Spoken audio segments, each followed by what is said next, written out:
Эрхлэн оноос эхлэн эмчнэр одоо эрүүл мэндийн салбарын ажил хаялцаалаа гэдгийг илэрхийлээ. Энэ дэр одоо цалин нэмэх асуудал мэдээж яригдж байгаа. Төсвөөс одоо энэ эмчнэрийн цалин нэмэх юм боломж олцоо байгаа мó? Яаж хийх хэрэг? Яг үйлдвэрчний эвлэлийн холбооноос бас байр суурь илэрхийлэхдээ багш нарын шиг бол дөнгөж ингээд амсуулаад өрөх биш тийм асуудал биш. Яг үндсэн зорилготой хүрнэ гэдэг тайлбарыг хэлжсэн. Ямар боломж болцоо? За одоо засгийн газрын хурлаар гарсан шийдвэрүүдийг нэг цагаас бүх хэвлэлийнхэндээ танилцуулна. Энэ дотор өнөөдөр 4 асуудал эрүүл мэндийн салбартай холбоотой асуудал гарч байгаа. За гол одоо манай боловсролын салбарыг бодох юм бол эрүүл мэндийн салбарын цалингийн асуудал бол тусдаа даатгалын сангийн гүйцэтгэлээр санхүүжилт нь явдаг. Энэ бол нэлээ өөр тогтолцоо байдаг. Тийм учраас би байнга хэлээд байгаа шүү дээ. Эрүүл мэндийн даатгалын санг өөрийн цэвэр байлгах, зөв хуваарлдаг байх, хулгай хийдгүү байлгахын тогтолцоог. За үүнтэй холбоотой сая засгийн газрын хэрэг эрхлэхээс шалгалт хийгээд дүгнэлт гаргаад за нэлээд олон одоо тогтоох шийдвэр гарлаа. Зас залруулах, дээрээс нь даргын хүртэл солих асуудал яриглаа шүү дээ, тий. За.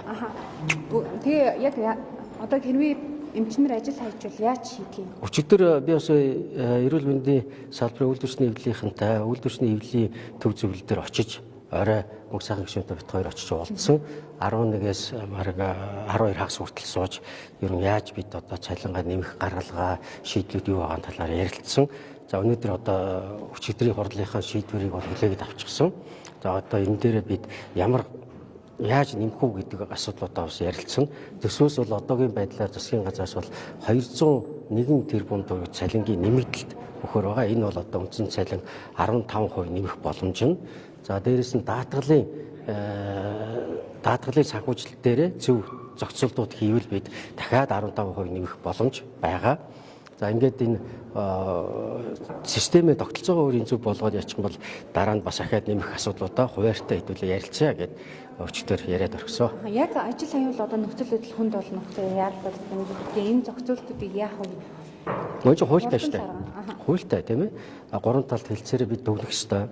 Одоо нэмэлт хэлцээрлэг орох ёстой. За тэгээд энэний дараагаар чадахгүй гэдгийг хэдүүлээ ярилцаад бол тэгээд ажил хаях. За ажил хаягтай өрөх юм бол эрүүл мэндийн салбарын үйлдвэрчний эвлэлийн нийт гишүүдийн 50-аас их хувь нь төвцөн байх ёстой. За нөгөө хүн төвчнүүтэй ажиллаж байгаа эмнэлгийн тусламж үзүүлж байгаа албан хаагчид бол одоо шууд ажиллаа хийх бол хуулиар хориотой. За харин одоо амбулаторийн үйлчлэг болон анхан шатны тусламж үйлчлэгээ үзүүлж байгаа хүний одоо шууд нөгөө амь нас тэнцсэн үеийн тусламж хийдгүү энэ одоо мэргэжлүүд бас ажил хийхэд оролцож болно гэсэн л ийм л одоо хууль байгаа шүү дээ, тийм ээ. Энийгээ барьж ажиллах байхаа гэж найдаж байна.